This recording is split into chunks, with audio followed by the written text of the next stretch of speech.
Assalamualaikum warahmatullahi wabarakatuh. Alhamdulillahirabbil alamin wa bihi nasta'inu ala umuri dunya waddin. Wassalatu wassalamu ala anbiya'i wa mursalin wa ala alihi wa sahbihi ajma'in. Amma ba'du. Asyhadu an la ilaha illallah wa asyhadu anna Muhammadan abduhu la nabiyal ba'da. Ibu-ibu yang dirahmati oleh Allah Subhanahu wa taala, alhamdulillah pada hari ini kita masih diberikan kesempatan oleh Allah Subhanahu wa taala untuk dapat bersama-sama kita menjalankan ibadah Ramadan. Salawat dan salam tak lupa senantiasa kita curahkan kepada junjungan kita Nabi besar Muhammad Sallallahu Alaihi Wasallam. Ibu-ibu yang dirahmati oleh Allah, pada hari ini saya ingin memberikan kajian tentang bagaimana kedudukan anak dalam Islam. Kita tahu ibu-ibu bahwa 30 tahun atau 50 tahun mendatang, anak-anak kita lah nanti yang akan menjadi pemimpin, yang akan menjadi mengendalikan kehidupan ini. Itu anak dalam Islam, kedudukan yang pertama adalah bahwa mereka adalah amanah dari Allah Subhanahu wa taala. Untuk amanah yang diberikan oleh Allah Subhanahu wa taala ini, kitalah yang akan mendidik mereka menjadi anak yang baik, menjadi anak-anak yang menjalankan perintah agama. Di dalam hadis Rasulullah mengatakan bahwa anak-anak itulah dilahirkan dalam keadaan fitrah. Orang tuanya lah yang akan menjadikan mereka Nasrani, Yahudi, atau Majusi. Kemudian kedudukan anak yang kedua dalam Islam adalah bahwa anak merupakan anugerah dan nikmat dari Allah Subhanahu wa taala. Kita mempunyai anak, ada yang mempunyai anak laki-laki, ada yang mempunyai anak perempuan, dan juga ada yang mempunyai anak laki-laki dan perempuan. Kesemuanya itu memberikan kebahagiaan kepada kita. Kesemuanya itu adalah anugerah yang diberikan Allah kepada kita. Setiap anak-anak itu, baik laki-laki ataupun perempuan, akan memberikan kenikmatan tersendiri bagi kita. Ketika anak-anak perempuan kecil, kita bahagia melihat mereka lucu-lucu, berpakaian dengan pakaian yang indah dan menarik. Sedangkan pada anak laki-laki, ketika mereka bermain sepak bola ataupun ketika mereka naik di atas pohon, kita bahagia melihat mereka.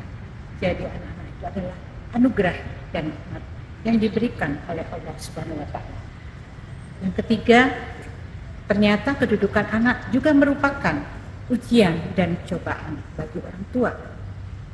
Ujian dan cobaan itu adalah seperti apa? Apabila anak-anak kita menjadi anak yang pandai, orang tua akan menjadi bangga. Mereka kadang-kadang akan menjadi pembicaraan di antara orang-orang tua yang lain. Yang dibicarakan adalah selalu tentang kepandaian itu. Tetapi bagaimana dengan anak-anak yang kurang, yang mereka tidak mempunyai kepandaian ataupun kecerdasan dalam ilmu yang diberikan di sekolah? Ternyata anak-anak itu mempunyai keahlian sendiri-sendiri.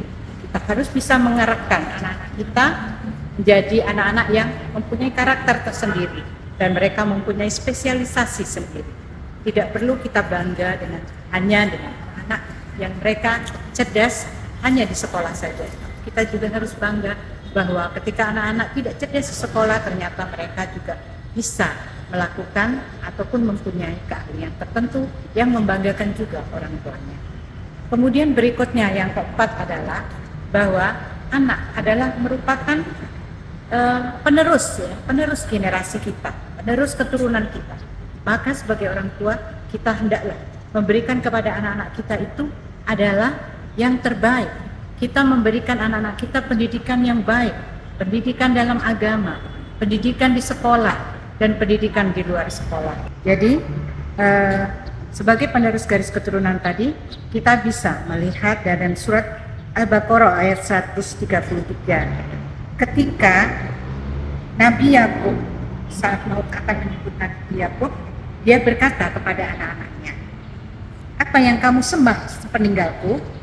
Mereka menjawab, "Kami akan menyembah Tuhanmu dan Tuhan nenek moyangmu, yaitu Ibrahim, Ismail, dan Ishak, yaitu Tuhan yang Maha Esa."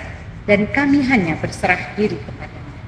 Ya, jadi anak-anak kita itu nanti kita akan berusaha untuk mendidik mereka agar mereka selalu menyembah Allah, menyembah Tuhan Allah Subhanahu wa Ta'ala, Tuhan yang Maha Esa.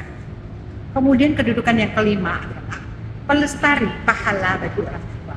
Jadi anak-anak kita adalah sikap dan perilakunya akan mencerminkan keimanan dan juga ketaatan, kepasrahan terhadap hukum Allah. Kesalehan itulah yang akan menjamin terkabulnya doa untuk orang tua.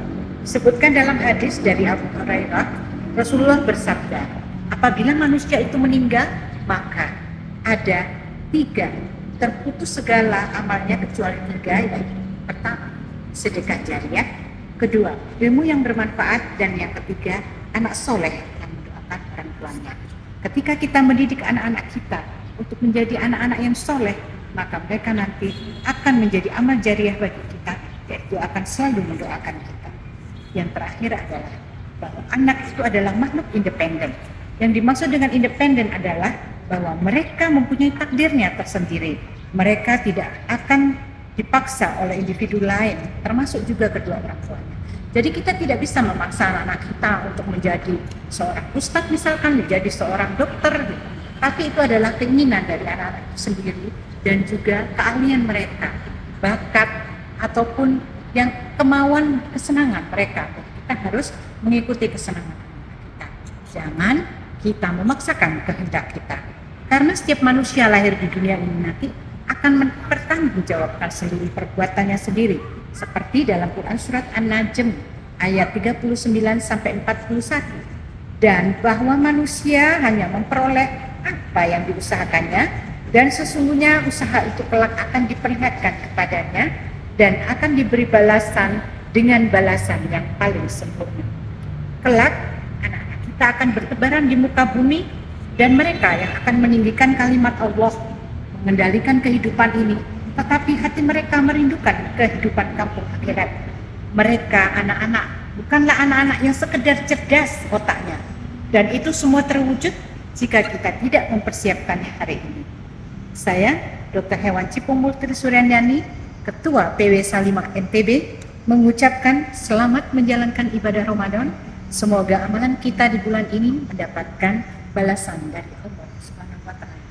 Akhirul kalam, billahi taufiq wal hidayah. Wassalamualaikum warahmatullahi wabarakatuh.